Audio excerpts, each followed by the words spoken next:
Assalamualaikum warahmatullahi wabarakatuh. Selamat pagi menuju siang. Bagaimana kabar kalian? Mudah-mudahan sehat ya. Sehat walafiat seperti kondisi ibu hari ini. Baiklah anak-anak, ibu akan lanjutkan pertemuan front office hari ini dengan materi yang baru di front office, yaitu materi mengenai memahami reservasi. Ini ada di KD 3.2. Setelah sebelumnya kita mempelajari operator, nah selanjutnya kita akan mempelajari mengenai reservasi. Apa saja materinya? Terdiri dari pengertian reservasi, tugas dan tanggung jawab, dasar-dasar reservasi, klasifikasi reservasi, tipe, media, sumber, dan sistem reservasi. Namun, sebelum lebih lanjut kita membahas tentang reservasi, sudah seharusnya kalian memahami dulu mengenai departemen di mana reservasi ini berada, yaitu Departemen Kantor Depan. Nah ini, Ibu akan ajak kalian untuk mengenal kantor depan. Sebetulnya ini sudah Ibu ajak di awal ya kalian, cuman mungkin karena tidak fokus, jadi Ibu akan ulang pada kesempatan kali ini. Kantor depan akan kita bahas bersama, yaitu tentang fungsi dan peranannya, struktur organisasi, kemudian bagian-bagiannya atau sectionnya, kemudian pentingnya kesan tamu terhadap hotel, selanjutnya materi kecakapan petugas seorang petugas FO, kemudian peralatan dan formulir kantor depan.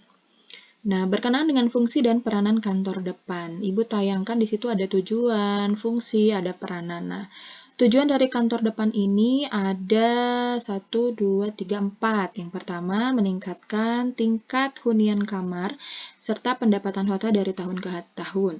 Yang kedua, meningkatkan jumlah tamu langganan. Yang ketiga, memenuhi kebutuhan dan kepuasan tamu secara baik, tepat, dan cepat kepada tamu. Yang terakhir adalah membentuk citra hotel yang positif. Adapun fungsi dari kantor depan yaitu yang pertama menjual kamar, melakukan koordinasi kepada bagian lain, melaporkan status kamar, menjual kamar, menyelesaikan keluhan tamu, mencatat dan memeriksa pembayaran tamu, memberikan pelayanan barang bawaan tamu, dan memberikan pelayanan informasi. Nah, berdasarkan dari tujuan dan fungsi yang tadi Ibu sampaikan, bisa kalian lihat sebelah kanannya yaitu peranan kantor depan. Ibu simpulkan nih peranan kantor depan ini, bahwa yang pertama, kantor depan ini berperan sebagai 1. Pemberi informasi, 2. Sebagai penjual atau sales, yang ketiga, wakil manajemen, yang keempat, penyimpanan data, yang kelima, pemecah masalah, dan yang terakhir adalah humas.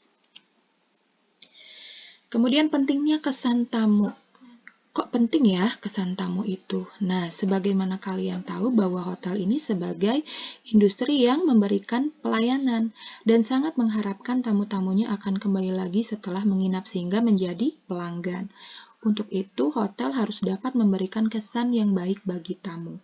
Kesan atau impression ini ada di soal PTS kemarin ya, yang diciptakan oleh para tamu hotel pada dasarnya dapat memberikan kepuasan kepada tamu tersebut. Tidak saja para karyawan yang langsung berhubungan dengan tamu yang harus memberikan pelayanan terbaik, melainkan juga karyawan yang secara tidak langsung berhubungan dengan tamu.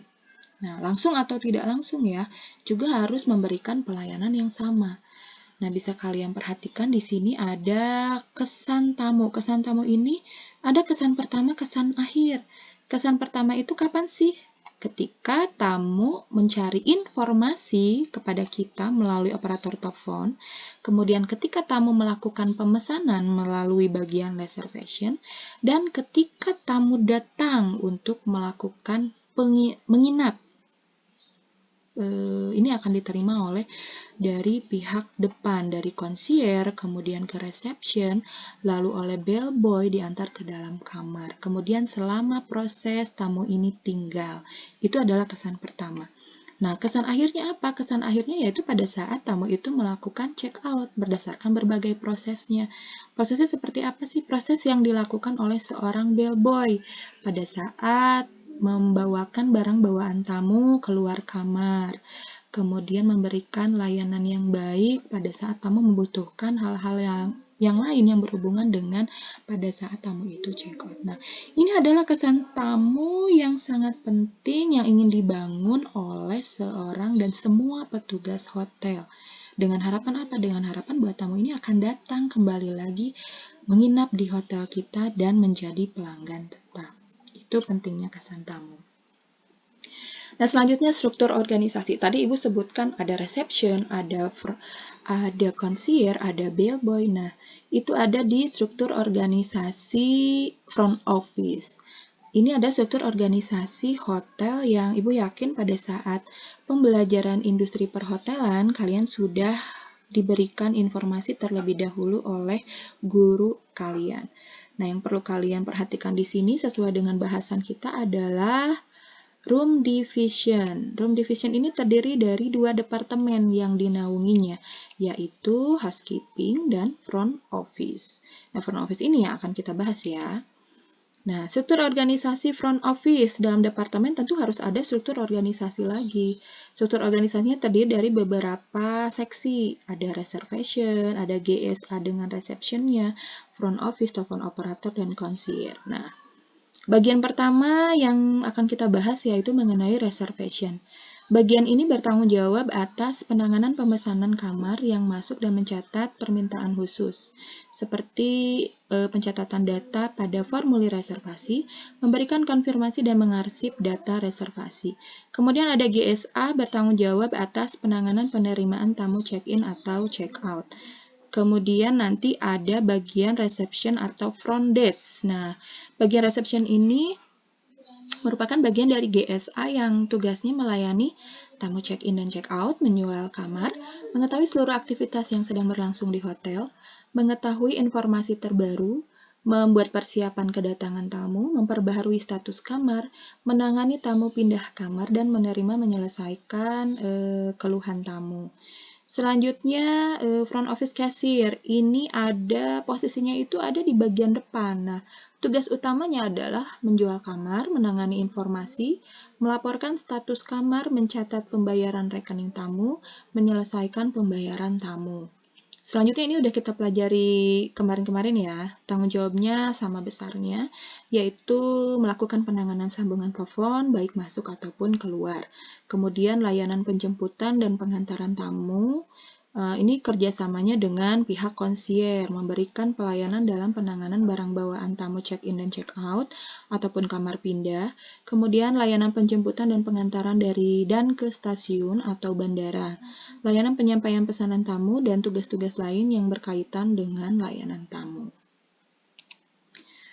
Nah, setelah tadi struktur organisasi, kita lanjut ke kecakapan petugas kantor depan. Apa aja sih yang harus dimiliki oleh seorang petugas kantor depan? Tidak hanya operator, tapi seluruh bagian di kantor depan harus memiliki pengetahuan, kecakapan, keterampilan yang sama. Yang pertama adalah mempunyai pengetahuan yang baik tentang produk hotel. Kemudian berpenampilan yang baik dan rapi, mempunyai keahlian yang baik, dapat dipercaya, mampu berdiplomasi, berinisiatif, berkelakuan baik, dan mempunyai kemauan yang besar untuk selalu memberikan pelayanan.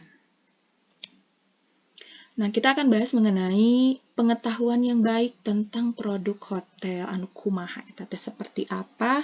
Nah, hotel knowledge atau pengetahuan hotel yang perlu diketahui oleh seorang petugas kantor depan adalah yang pertama adalah pengetahuan umum tentang tipe dan klasifikasi hotel sehingga ia mampu mengenali jenis hotel tempat ia bekerja. Ini sudah kalian pelajari di mata pelajaran industri perhotelan bersama dengan guru kalian pada saat kelas 10 ya kalau tidak salah. Nah, pengetahuan umum tipe ini apa sih yang gimana sih? Nah, contohnya ada hotel yang disebut sebagai hotel chain, ya. Kemudian tentang klasifikasi ada hotel yang disebut dengan hotel bintang 3, hotel bintang 5, hotel bintang 7 gitu kan. Kemudian klasifikasi hotel lainnya ada hotel yang disebut dengan resort hotel, city hotel ya kan. Nah, itu adalah tipe dan klasifikasi yang patut atau umum yang harus diketahui, dipahami oleh seorang petugas front office. Yang kedua, yaitu pengetahuan tentang produk, fasilitas, dan layanan hotel yang dimiliki oleh hotel di mana dia bekerja.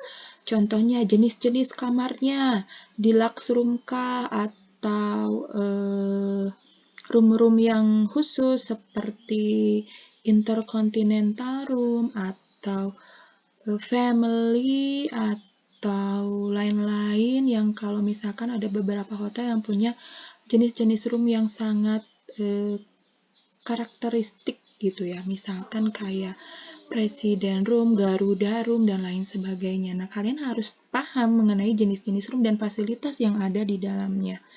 Kemudian pengetahuan produk lainnya, misalkan produk apa sih, fasilitas apa sih yang disediakan di hotel itu, contohnya restorannya, barnya, meeting dan function roomnya, ballroomnya ada apa aja nih, berapa kapasitas yang memuat untuk satu ballroom, kemudian valet service laundry-nya kayak gimana, gift shop, drugstore, flower shop, beauty salon, dan travel corner-nya di mana, di bagian mana, melayani apa saja, kemudian fitness center, swimming pool, jogging track, sauna, spa, terapi, massage, healthcare, children playground. Itu adalah fasilitas-fasilitas yang harus dikuasai pengetahuannya oleh seorang petugas hotel dan hanya fasilitas yang terdapat di hotel tersebut gitu.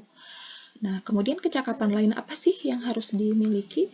Yang pertama adalah kemampuan berkomunikasi yang efektif. Seorang petugas hotel tidak hanya operator, tapi seluruh petugas-petugas pada bagian-bagian atau pada struktur organisasi front office itu harus punya kemampuan untuk melakukan komunikasi yang efektif. Artinya bisa dipahami, bisa memberikan jawaban, dan responnya tepat dan cepat.